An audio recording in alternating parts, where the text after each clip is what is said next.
So I spend 30 minutes to read every day before bed. Hey guys, welcome to my channel. If you're new here, I'm Einstein Pong, a mechanical engineering student studying in Malaysia. Welcome back to my New Month, New Me series. So in this series, I will focus on building a new habit or a new skill every month of the year. So hopefully by the end of the year, I will have 12 new sets of new skill or new habits. I spent the past month reading 2 books, which is How to Avoid a Climate Disaster by Bill Gates and also Why Do We Sleep by Matthew Walker. So let me share more about my opinion and also some afterthought of this whole month's habit. As usual, I'll put a timestamp down below, so feel free to skip to any part that you are interested in. Without further ado, let's go.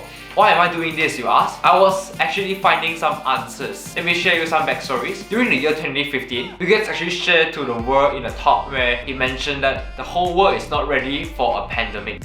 If anything kills over 10 million people in the next few decades, it's most likely to be a highly infectious virus rather than a war.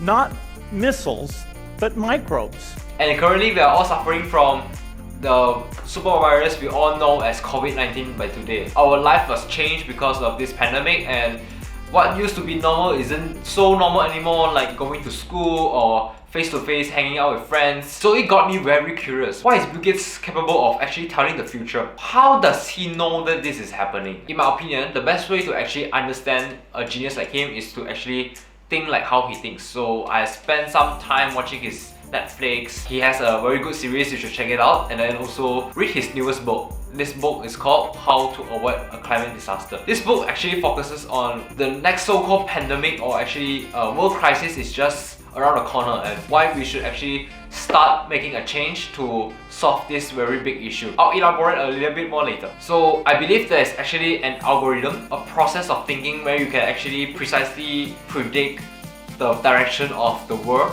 in the next 50 to 100 years.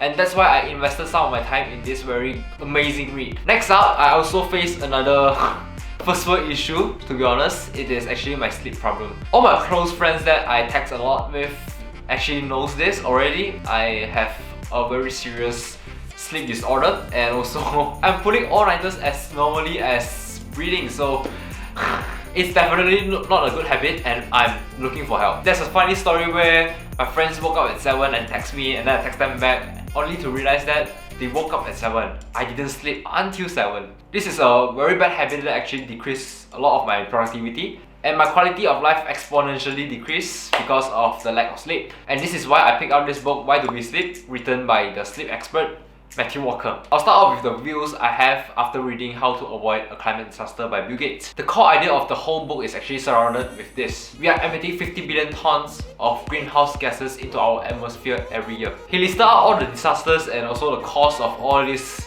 gas emissions into the atmosphere. So he believes that to avoid a disaster that is far more serious than COVID-19 hitting the whole world, the only solution, and only I mean, is actually tech innovation to reduce greenhouse emission into zero. According to him, the COVID-19 pandemic is very easy compared to this climate disaster we are talking about. This climate disaster we are going to face in near future is the doomsday. It's the end of the world kind of threat, and we should actually talk about this more because it's actually affecting everyone's life. So he's actually coming out some slogans like innovating to zero. In our understanding, we are actually doing some kind of measure to cut down the carbon emission. In his opinion, that is not enough. We actually need to eliminate this carbon emission thing all the way from 50 tons to zero by doing a lot of new technologies and also inventing on a lot of new stuff, including revisiting nuclear plants and also innovate in this field to create more energy for mankind to use. In his book, he actually broke down a lot of sectors like agriculture, like everyday electrical use. And after reading this, I realized he's actually a very statistical guy, and he tries to gives these solutions to cut down all these percentages. And he's not wrong, because when these percentages are high, it means the world is in threat, and he is working his ass off to actually cut all this down. In his book, and he mentioned a lot of times actually, he is very optimistic. He's fairly optimistic. Even this optimism cannot hide the fact that we are going to be doomed. However, he do believe that a lot of new technology is needed and will emerge to actually solve this problem. I hope that if you are watching this video, you are actually inspired to work on this field, to engineer, to create kind of solutions to actually solve this problem, because this is the future of mankind we are talking about and it needs a solution soon. Yeah, actually analyze the consequences if we don't. So I definitely encourage if any one of us actually work on this topic, and it should be spread out more because the awareness is really needed. Alright, the next thing is why do we sleep from Matthew Walker. I know that we students actually like to do things at night or losing some sleep on doing some other stuff. In the end, you might actually screw up an exam just because you didn't sleep enough, and that is the worst case scenario. I will share some tips to you as well on how to actually get better quality sleep. So he actually breaks down our sleeping time into a few cycles. Around 4 to 5 cycles is considered as healthy, and each cycle is around 90 minutes. And for each cycle of sleeping, we are actually going through like a graph like this. There's a period of time where we are trying to sleep, and then we get into light sleep, and then a very deep sleep. And this deep sleep, there's actually 3 layers. Get to REM sleep and we wake up. What is REM sleep, you ask? REM sleep is also known as a dreaming phase, where, in case you don't already know, a lot of times when we dream, our eyes is actually moving around. That's because of the brain waves that is sending through according to the book, and your whole body is actually paralyzed so that you don't move around by the actions that is in your dreams. So it's actually like a protective mechanism where you don't hit stuff during a dream. Why is this important? Because according to the author, deep sleep is normally the one type of sleep where you regret not having it because you don't feel refreshed. Because in my understanding, deep sleep is like a refresher. So why does this knowledge is important? Because if you don't understand your sleep well enough, you can't sleep well. It's as simple as that.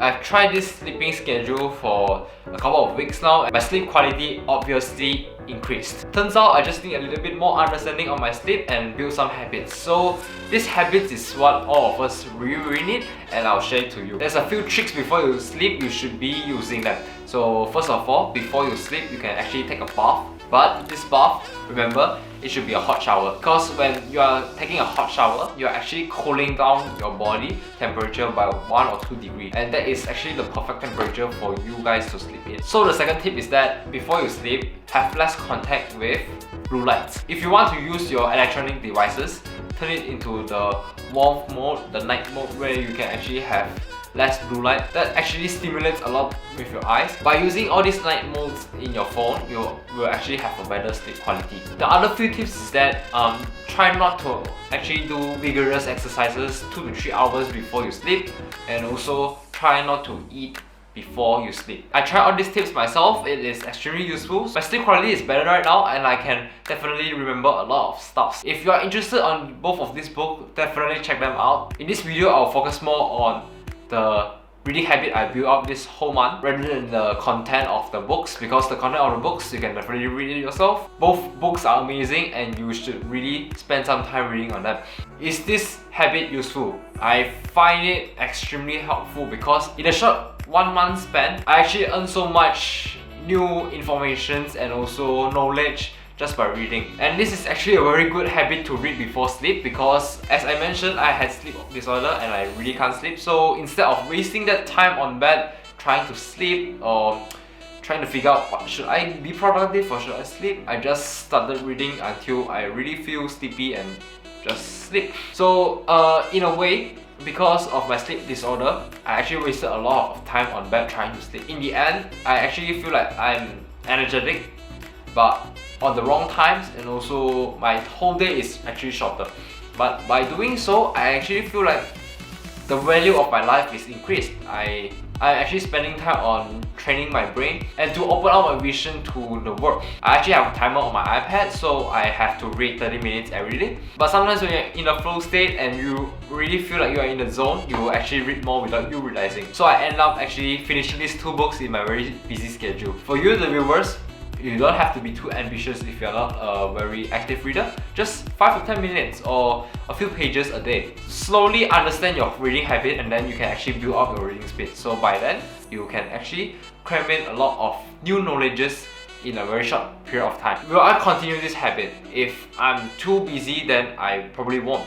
My schedule is okay with my time management skills. I should do it. I should try to read at least a little bit every day, because that's when our world is actually widened and our knowledge is diversified. And that's all, folks. This is a relatively short video, and this is what I have been doing the past whole month. I hope you enjoyed this video. If you do, give me a thumbs up down below, and then also subscribe to my channel. Turn on the notification bell so you will get notified whenever I post any new contents. So as always, Fleming out.